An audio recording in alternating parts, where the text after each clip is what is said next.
Okay, now in our first episode, you may remember, we reviewed the New 52 kickoff Flashpoint. Yes, and in our second episode, we looked at the New 52 Catwoman. Now, neither of them got particularly stellar reviews, especially Catwoman. Especially Catwoman. Yeah, that one kind of still stings a little bit. Yes. Yeah. Yes, it did. Anyway, we thought now that the New 52 have put out their second wave, that it was time for a fresh start. Well, second fresh start. Fresher. Yeah, refresh. Anyway, Dial H, written by China Mayville with art by Matthias Santaluccio. We're looking at issue number 1. We certainly are. Now, small admission, I have been a fan of China Mayville's for a very long time. Ever since a friend of mine gave me my first copy of The Scar, I've read pretty much everything else he's ever written. King Rat, The City and the City, Potato Street Station, Kraken, everything. He's kind of steampunk noir by way of H.P. Lovecraft and new weird. It's fantastic. The question is, can the man write a comic? Well, I think... That was a rhetorical question. Of course he can, and it's genius. Okay, well, clearly you're incapable of being objective Yes, on I am. this one. Unfortunately, you're also completely right. Yes, I am. It actually is awesome. I mean, this is only the second time Mayville has tried to write a comic. He also did an episode of Hellblazer. Indeed. And he's really hit the ground running on He this one. certainly has. Now, Dial H, as some of you might know, is a DC title that has popped up a couple of times since the Silver Age. Yeah. And it always features a magical dial, which transforms the person into a superhero whenever they dial H-E-R-O. Now, what I think is weird is this is actually the first time in Mayville's one that the dial's been attached to a phone. An actual phone, yep. Pretty sure, anyway. In this case, the person who stumbles across it is Nelson Gent, Yes. who's kind of a quite unhappy, unemployed, overweight guy who stumbles across it and accidentally activates it in order to rescue a friend of his from being beaten up in an alleyway.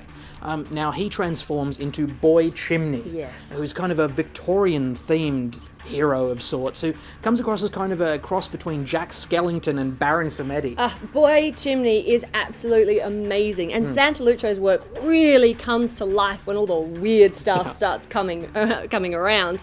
I really love the fragmented panels that Santaluccio's put in there that kind of show Nelson's confused state of mind as he takes on this weird character of Boy Chimney. It's pretty awesome. Yeah, honestly, I wasn't sure how the style of Mayville's writing was going to translate into comics, but it actually works really well. It does.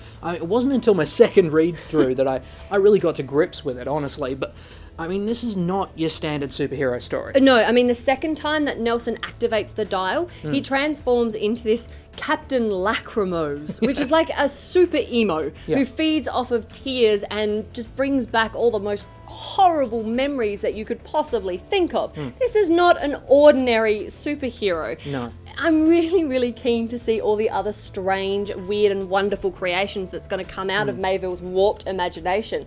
Plus, I'd like to see how they kind of sit with the rest of the DC characters. There's going to be some interesting meetings. Oh, yes. I think there really are. Now, I'm assuming this is going to be pretty much a universal buy for both of us. Bye, bye, bye, bye, bye, bye, bye, bye, bye. So that's a buy? That's a buy. Right. China Mayville's Dial H for Hero is just phenomenal. It's got amazing artwork. The story is just so weird and wonderful. I just can't wait to read the rest of this series. I was so excited when I first read the rumours on the internet that he was actually going to write it, and I'm so glad that it has just lived up to every expectation I ever had. Yeah, look, it is fantastic. It's well worth a buy. It's a buy from me as well. It's worth every moment that you will spend just trying to figure out these panels What's and actually going puzzling on. over the complicated prose. It's well worth it. I mean, keep in mind, not your standard superhero story, but Dial H. It's pretty much a front runner for my favourite new comic of the year. Absolutely. Check it out, for God's sake.